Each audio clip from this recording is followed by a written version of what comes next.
وجهك المنير لقد نفر القمر لا يمكن الصناع كما كان حقه بعد از خدا بزرگ دوئی قصہ مختصر سی میری کہانی ہے، بہت ہی مختصر سی میری کہانی ہے، جو بھی ہے ان کی مہربانی ہے، اور جتنی سانسوں نے ان کا نام لیا بس وہی میری زندگانی ہے۔ نعت محبوب دعوت سند ہو گئی، فرد اسیاں میری مسترد ہو گئی، مجھ سا آسی بھی آغوش رحمت میں ہے،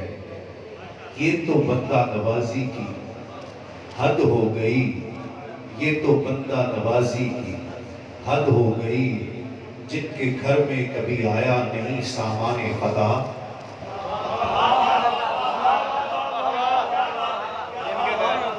مجھے اندازہ تھا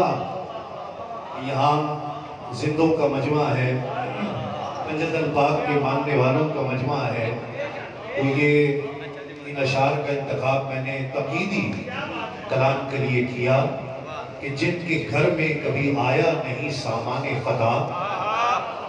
ان کا ذکر آپ کریں اور بعنوان خدا۔ جن کے گھر میں کبھی آیا نہیں سامان خدا، ان کا ذکر آپ کریں اور بعنوان خدا، پیش داور سر محشر بھی سنا پاؤ گے،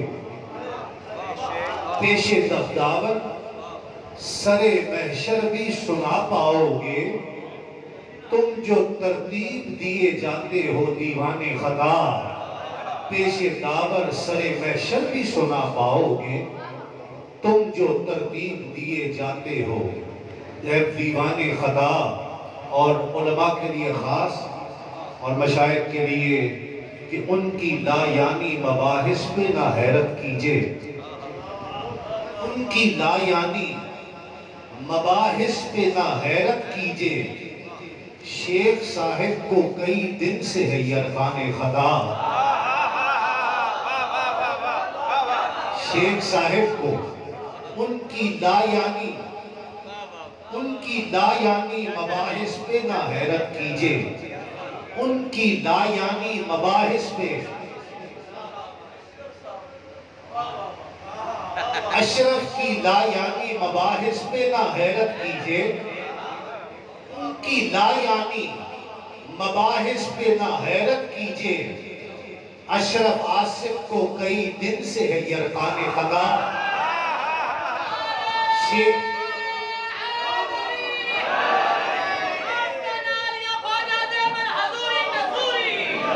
ان کی لا یعنی مباحث پہ نہ حیرت کیجئے، ان کی لا یعنی مباحث پہ نہ حیرت کیجئے، اشرف آصف کو کئی دن سے ہے یرغان خدا۔ اور کیا تجھے بنت پیمبر کا حیا کچھ بھی نہیں، کیا تجھے بنت پیمبر کا حیا کچھ بھی نہیں، کس لیے تیری زبان پر ہے یہ گردان خدا، جن کے گھر میں کبھی آیا نہیں سامان خدا، جن کے گھر میں کبھی آیا نہیں سامان خدا،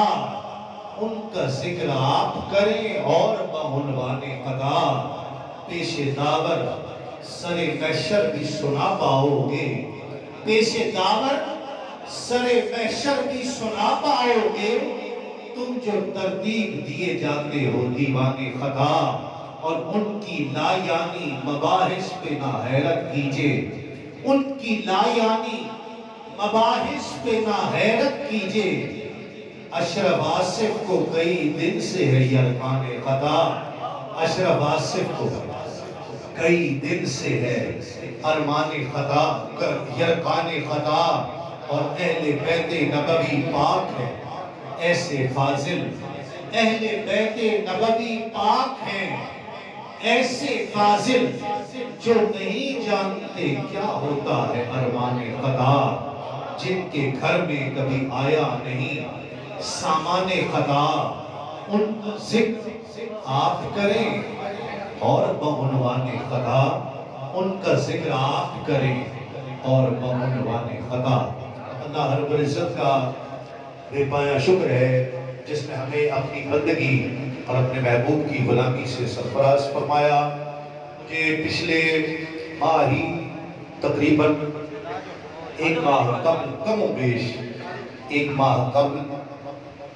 جب حضور قبلہ فخر السادات سید السادات ولی ابن ولی حضور قبلہ پیر سید علی حیدر شاہ صاحب دامت برکاتہ العالیہ کے ساتھ پاک پتن شریف میں حضور بابا صاحب کی بارگاہ میں حاضری کا شرف حاصل ہوا،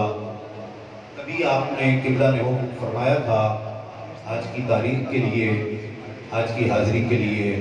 الحمدللہ میرے لیے شرف ہے کہ میں حضور خواجہ دائم الحضوری قصوری رحمت اللہ علیہ کی بارگاہ میں آج حاضر ہوں۔ یہ وہ بارگاہ ہے، یہ وہ ہستی ہے۔ جب میں بہت چھوٹا تھا میں نے جب پہلی بار سنا نام خواجہ دائم الحضوری، میں بڑا حیران ہوا۔ میں نے اپنے مرشد سے پوچھا کہ حضور یہ خواجہ دائم الحضوری سے کیا مراد ہے؟ دائم الحضوری سے کیا مراد ہے؟ فرمایا ایک حاضری ہوتی ہے، ایک حضوری ہوتی ہے۔ حاضری اور حضوری میں فرق ہے۔ حاضری جسم کے ساتھ ہوتی ہے، حضوری میں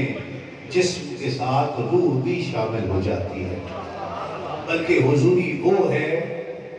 کہ جب جسم کہیں اور ہو اور روح مرشد پاک کے قدموں کا طواف کرے، اس کو بھی حضوری۔ میں نے کہا حضور دائم الحضوری سے کیا مراد ہے؟ دائم الحضوری کیا مراد ہے؟ لفظ اور ہیں لیکن بزرگوں کی تشریح دیکھیے،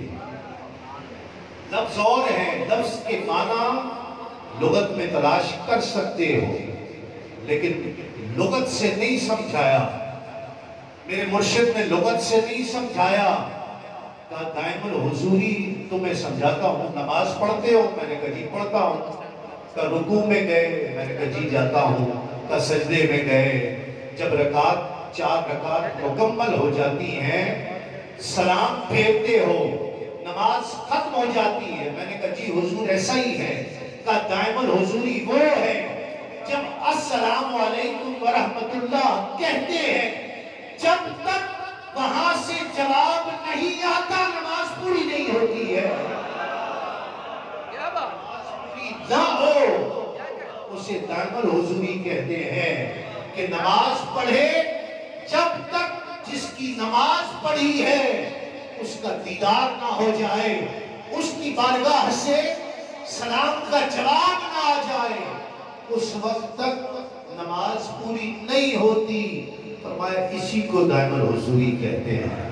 میں آپ کو انتہائی دل کی عطا گرائیوں سے مبارکباد پیش کرتا ہوں کہ آپ آستانے ایک ایسے آستانے سے الحمدللہ جڑے ہوئے ہیں کہ جو آنے والے کو صرف حاضری کی کیفیت نہیں بلکہ حضوری کی کیفیت عطا کرتی ہے۔ یہ وہ بارگاہ ہے جہاں ہم سب خیرات لینے کے لیے، اس لیے کہ ہمیں بھی وہ حضوری، حاضری اور حضوری کی وہ کیفیات نصیب ہو جائیں، اور سادات کرام، ان کی اولاد، ان کے سجادگان، ان کے شہزادگان کے طفیل، ہمیں بھی وہ سعادتیں اللہ رب العزت عطا فرمائے۔ مجھے قبلہ نے وقت کا بھی بتا دیا ہے اور کلاموں کا بھی بتا دیا ہے کہ کون کون سے پڑھنے ہیں۔ 3 کلام، آغاز سیدہ کائنات کی بارگاہ میں منقبت کے چند اشعار، ایک نعت کے لیے پیر سیدنا میر علی شاہ صاحب رحمۃ اللہ علیہ کے کلام کے لیے، اور پھر مولا کائنات کی بارگاہ میں منقبت کے چند اشعار کے لیے حکم دیا ہے۔ تھوڑا سا اگر بیٹھ جائیں، وہ اسپیکر کے بالکل سامنے آتے ہیں، آواز نہیں آتی ہے، بالکل تھوڑا سا اگر آواز بڑھا دیں یہ وجہ، ٹھیک ہے؟ تو اور تھوڑا آس بھی دے دیں گے، تھوڑا سا اگر آس بھی، ہاں ایسے مل کر محبت سے ذرا سارے احباب مل کر محبت کے ساتھ پڑھیے۔ میری دعا کو میری دعاؤں کو وہ در جائے قبول بھی دے کہ میں جو مانگوں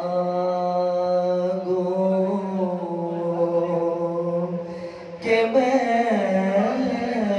جو مانگوں شامل ہو جائیں گے مجھے صدقائے بطول بھی دے کہ میں جو مانگوں مجھے صدقائے بطول بھی دے فاطمہ نور نظر احمد مختار کی ہیں فاطمہ لخت جگر دل دین کے سردار کی ہیں زوجہ محترمہ حیدر کرار کی ہیں اور ماں شکر و شبیر دل افکار کی ہیں سب جسے زینت ایوان علی کہتے ہیں ہم اسے باغ رسالت کی کلی کہتے ہیں جو مانگوں مجھے صدقائے فاطمہ نور نظر احمد مختار کی ہیں فاطمہ لخت جگر دین کے سردار کی ہیں زوجہ محترمہ حیدر کرار کی ہیں اور ماں شکر و شبیر دل افکار کی ہیں سب جسے زینت ایوان علی کہتے ہیں ہم اسے باغ رسالت کی کلی کہتے ہیں جو مانگوں مجھے صدقائے بطول بھی دے نبی کی دختر جناب زہرا صفا کا خوگر جناب زہرا حیا کا عنبر جناب زہرا وفا کا زیور جناب زہرا جو کھا کے زندہ ہے کل زمانہ ہے تیرا لنگر جناب زہرا جو پوچھا کہ جنت کی کون ملکہ تو بولے سرور جناب زہرا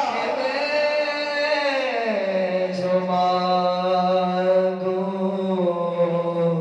مجھے صدقائے بطول بھی دے کہ میں جو نگاہ خلق میں عالی مقام ہو جائے شریف آل رسول انعام ہو جائے اور قمر خدا نے رتبہ دیا ہے زہرا کو قمر خدا نے وہ رتبہ دیا ہے زہرا کو جسے یہ دودھ پلا دے امام ہو جائے مجھے تو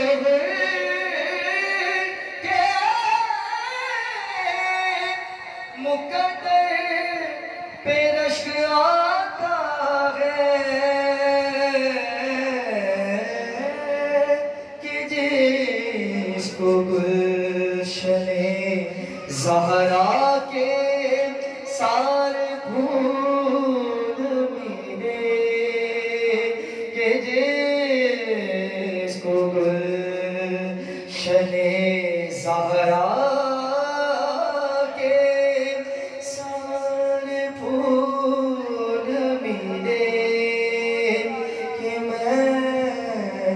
باقی نزاکت میرے پیش نظر ہے سیدہ کائنات کی بارگاہ میں یہ آخری شعر اور آپ سب کے چہرے دیکھتے ہوئے میں یہ شعر پڑھ رہا ہوں کہ در زہرا سے اجالے کی رسد ملتی ہے شب گزیدوں کو اندھیرے میں مدد ملتی ہے